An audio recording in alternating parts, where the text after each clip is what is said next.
Good morning students. So as we have finished chapter 8 reading plus writing both, today we are going to start chapter 9 which is water. ठीक है. Water is the precious gift given to us by nature. Precious का मतलब होता है कीमती, gift तोहफा. Nature का मतलब होता है प्रकृति. प्रकृति द्वारा दिया गया सबसे कीमती तोहफा है हमारे पास क्या है? पानी. Water is necessary for the survival of all living beings. Necessary यानी जरूरी, survival यानी जीवित रहना. सभी जीवित प्राणियों के लिए, लिविंग बींग्स मतलब जो जिंदा है, सभी जीवित प्राणियों के लिए पानी जो है वो बहुत ही आवश्यक है जिंदा रहने के लिए. We cannot live without water. पानी के बिना हम जी नहीं सकते हैं. Water forms a major part of plant and animal bodies. पानी जो है वो प्लांट्स और एनिमल्स की बॉडी का एक बड़ा हिस्सा होता है. हमारे शरीर में ज्यादा हिस्सा पानी का होता है. It is essential for their growth and development. Essential means जरूरी, आवश्यक, नेसेसरी. हमारी ग्रोथ और डेवलपमेंट यानी हमारे विकास और जो हमारा बढ़ना है उसके लिए पानी बहुत जरूरी होता है. अब हम पढ़ेंगे फॉर्म्स ऑफ वाटर के बारे में.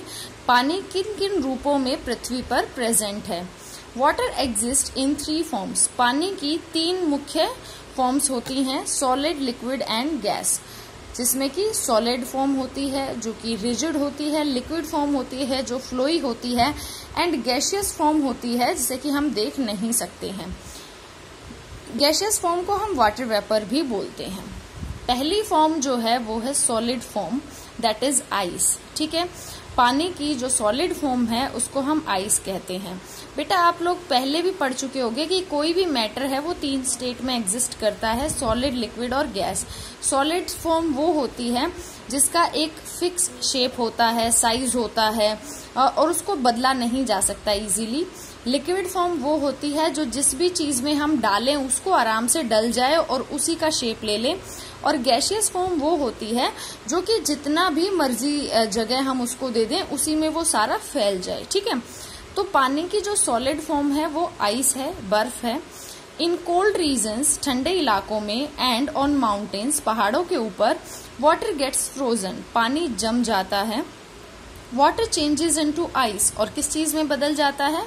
बर्फ में. It is the solid form of water. ये जो बर्फ होती है ये सॉलिड फॉर्म ऑफ वाटर होती है. Ice has a definite shape. Ice की एक डेफिनेट शेप होती है.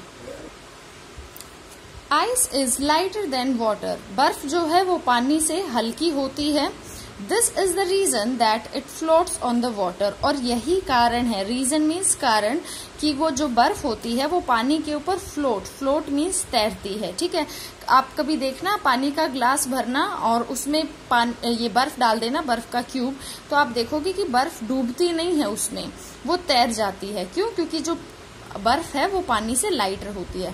ये देखिए इस तरीके से पहाड़ों पर बर्फ जम जाती है. वहां नदियां भी बर्फ की ही होती हैं क्योंकि वहां टेम्परेचर बहुत बहुत नीचे होता है, माइनस में होता है, तो वहां नदी का पानी भी बर्फ बन जाता है. ठीक है, नेक्स्ट इज लिक्विड फॉर्म. और लिक्विड फॉर्म में हम पानी को क्या कहते हैं? पानी कहते हैं. सॉलिड फॉर्म में हम आइस कहते हैं, लिक्विड फॉर्म में हम पानी कहते हैं. The water which we drink is the liquid form of water. वो पानी जो हम पीते हैं उसे हम liquid form of water कहते हैं. It has no fixed shape. उसकी कोई भी fixed shape नहीं होती है. And flows like any other liquid. और एक आम तरल पदार्थ की तरह बहता है वो. It takes the shape of the container in which it is kept. और जिस भी चीज में हम उसको डालते हैं वो उसी की शेप ले लेता है. अगर आपने पानी ग्लास में डाला हुआ है तो ग्लास जैसा दिखेगा आपको. अगर आप पानी बाउल में, कटोरी में डाल देते हैं तो कटोरी जैसा दिखेगा.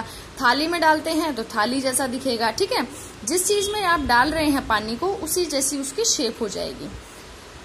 नेक्स्ट है गैसियस फॉर्म. और गैसियस फॉर्म में जो पानी होता है उसको हम वाटर वेपर कहते हैं.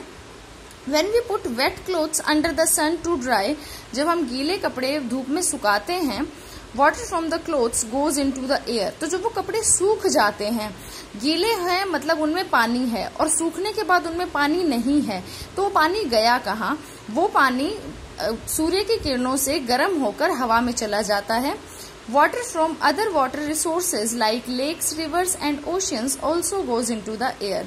बाकी की जो वाटर रिसोर्सेज हैं, पानी के सोर्स हैं हमारे पास, जैसे कि तालाब है, झील है, नदी है या समुद्र है, इनमें से भी पानी क्या होता है, लगातार इवेपोरेट करता रहता है, लगातार सूरज से भाप बन के उड़ता रहता है और हवा में जाता रहता है। The change of water into water vapour is called evaporation. पानी का वाष्प में, भाप में बदलना, इसको हम क्या कहते हैं, इवेपोरेशन। इवेपोरेशन को हम हिंदी में वाष्पीकरण कहते हैं। जो भी पानी होता है लिक्विड फॉर्म में, उसका भाप बनकर उड़ जाना, उसको हम इवेपोरेशन कहते हैं। On cooling water vapour changes back to water. और जब हम उस भाप को ठंडा करते हैं तो वो वापस से पानी बन जाता है। This is called condensation. इस प्रोसेस को हम क्या कहते हैं, कंडेंसेशन कहते हैं।